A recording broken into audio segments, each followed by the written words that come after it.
छत्रपति शाहूजी महाराज विश्वविद्यालय के सभी छात्र छात्राएं, अभिभावक गण, शिक्षक गण, कर्मचारी गण एवं समस्त साथियों, आज के इस समय में पूरा विश्व कोरोना की बीमारी से जूझ रहा है।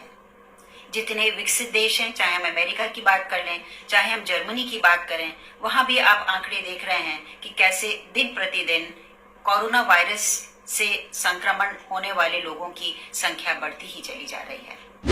लेकिन भारत के प्रधानमंत्री ने इस समय में एक निर्णय लिया है, कंप्लीट लॉकडाउन का जो निर्णय लिया है, उससे भारत को एक प्रेरणा मिलनी चाहिए और इस बीमारी को रोकथाम में हम लोग अवश्य कामयाब हो सकते हैं।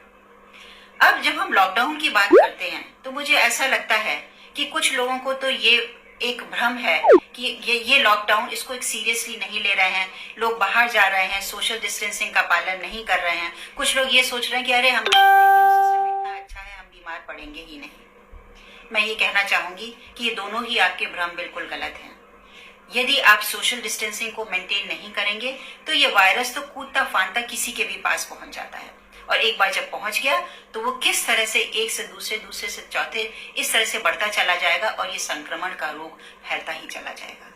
इसीलिए सबसे पहला मेरा सुझाव यही है कि हम लोग सोशल डिस्टेंसिंग को बहुत अच्छे से इसका पालन करें। हम लोग क्यों बाहर जा रहे हैं? हम लोग बाहर इसलिए जा रहे हैं कि हम इसेंशियल्स को लाने की कोशिश करें घर में, और जिससे कि हम लोग आराम से रह सकें। मैं ये भी पूछना चाहूंगी कि हम लोग इसेंशियल्स किस चीज को मानते हैं? इसेंशियल्स, क्या आप ये मानते हैं कि आज हमारा मछली खाने का मन है तो मछली से ही हमें प्रोटीन मिलेगी? हमें दाल से भी प्रोटीन, सिंपल दाल आप खाइए, उससे भी आपको प्रोटीन मिल सकती है। तो ये तो अपने मन को समझाने की बात है कि हम किन चीजों को इसेंशियल मान रहे हैं। आप अपने घर में झांक कर तो देखिए कि आपके पास क्या क्या चीजें ऑलरेडी आपके पास मौजूद हैं, आप कितना काम चला सकते हैं।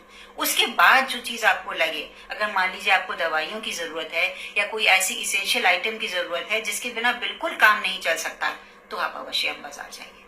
लेकिन बाजार जाते समय आप सोशल डिस्टेंसिंग का पूर्ण पालन कीजिए, और जब आप बाजार से वापस आए, जो भी बाजार जाए, एक ही घर का एक ही मेंबर बाजार जाए, और आने के बाद जो भी चीज वो प्रयोग में ला रहा है, चाहे वो गाड़ी हो, गाड़ी की चाबी हो, उसका कैरिंग बैग हो, या उसके अपने वस्त्र जो भी पहन के आ रहा है, आते ही सबसे पहला ये काम करना चाहिए कि सबसे पहले वो कपड़े चेंज करके और नहा धोकर तभी वो घर में घुसे। दरवाजे का नॉब, बटन, स्विच आदि कोई भी वो न छुए, जिससे कि बाहर का यदि मान लीजिए कोई संक्रमण लग गया है तो वो कभी घर के अंदर नहीं आएगा। इस तरह से आपने अपने आप को सुरक्षित कर लिया है, और बाहर से आने वाली वस्तुओं में भी संक्रमण हो सकता है। तो जो भी चीजें आप बाहर से लेकर आए हैं, जो आप स्टोर कर सकते हैं, उनको 3 दिन के लिए वैसा का वैसा आप छोड़ दीजिए, जिससे कि यदि उनमें कोई इन्फेक्शन है 3 दिन में अपने आप वो मर जाएगा। लेकिन मान लीजिए सब्जियां हैं, फल हैं, दूध के पैकेट हैं, तो उनको नमक के पानी में खूब अच्छे से धो लीजिए। दूध के पैकेट को आप साबुन के पानी से भी धो सकते हैं, और उसके बाद उनको प्रयोग में लाइए। मुझे पूरा विश्वास है कि यदि आप इतनी केयर लेंगे और इस तरह से आप अपनी एसेंशियल वस्तुओं को काम में लेंगे, आप इन्फेक्शन आप में कभी भी नहीं लगेगा। दूसरा प्रश्न है, अपनी इम्यूनिटी को हमें बढ़ाना है। हर एक की इम्यूनिटी अलग अलग होती है, किसी की इम्यूनिटी ज्यादा होती है, किसी की कम होती है। लेकिन हम अपनी जीवनचर्या से, अपने खान पान से अपनी इम्यूनिटी को बढ़ा सकते हैं। हम सभी आजकल घर में हैं। घर में रहने का मतलब ये नहीं कि हम लैपटॉप पर बैठे रहें, पूरे दिन काम करते रहें। हर 30 मिनट पर आप थोड़ा सा उठ के 2-3 मिनट ही यदि आप चल लेते हैं, या पूरे दिन में आप घर में जितना भी हो सके आप आधे घंटे मान लीजिए चहलकदमी थोड़ी सी कर लीजिए। यदि आप ऊपर नीचे रहते हैं, जीना चढ़ उतर के भी आप ये फिजिकल एक्सरसाइज कर सकते हैं, जिसके घर में थोड़ी टहलने की गुंजाइश है, वहां भी आप चल सकते हैं। बच्चों के लिए 1 घंटे की एक्टिविटी की आवश्यकता है। इसी के साथ हम लोग खान पान में विटामिन सी, जैसे नींबू का, संतरे का, इसका खूब सेवन कीजिए। आवश्यकता पड़े तो आप लोग विटामिन सी और विटामिन डी की टैबलेट्स और कैप्सूल भी आप लोग उसका सेवन कर सकते हैं। इसके साथ ही गार्लिक है, फ्रेश फ्रूट्स हैं, अदरक है, सौंठ है, या फ्रेश फ्रूट्स हैं, इन सब का सेवन कीजिए, जिससे कि हमारी इम्यूनिटी बढ़ जाए। अब हमने अपने आप को सोशल डिस्टेंसिंग के माध्यम से हमने अपने आप को बचा लिया है, और अपना इम्यून सिस्टम भी हमने अपना तगड़ा कर लिया है, जिससे कि हम कोरोना वायरस से हम लड़ने के लिए हम सक्षम हो चुके हैं।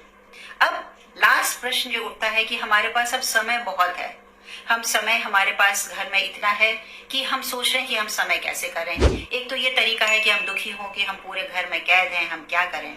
लेकिन क्या आप नहीं सोचते कि आपने बहुत बार ये सोचा होगा कि अगर हमें समय मिलता तो हम ये किताब पढ़ लेते, अगर हमें समय मिलता तो हम अपनी हॉबीज को जनरेट कर लेते। यही वो समय है। इस समय में आप अपने परिवार के लोगों के साथ समय बिताइए, अपनी हॉबीज को कल्टीवेट कीजिए, पढ़िए और जितना आपका पेंडिंग काम है वो आप समाप्त कर लीजिए।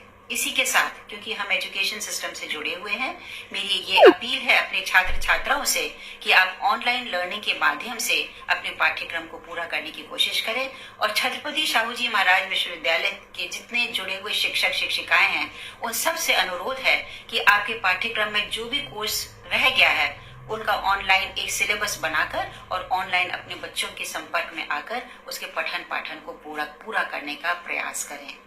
मुझे पूरी उम्मीद है कि हमारे इन प्रयासों से हम अवश्य कोरोना वायरस पर जरूर हम विजय पा सकेंगे। इसी के साथ साथ और देशों को भी एक सीख देंगे कि भारत ने किस तरह से अपनी सूझबूझ से इस कोरोना वायरस पर विजय प्राप्त कर ली है। हम शक्तिशाली हैं, एक छोटे से वायरस से हम हार मानने वाले नहीं हैं। Every cloud has a silver lining। हर रात के बाद सुबह आती है, सुबह अवश्य आएगी और ऐसी सुबह आएगी जब इस बीच में हमने पर्यावरण को जो दूषित कर रखा था वो पर्यावरण भी हमारा अब धीरे धीरे ठीक होने लगा है। ना हम वाहन चला रहे हैं, ना हम कोई प्रदूषित चीजें गंगा में फेंक रहे हैं, ना वायु में फेंक रहे हैं। Let us look forward to a better tomorrow by controlling the deadly virus corona. Wish you all the best. Thank you.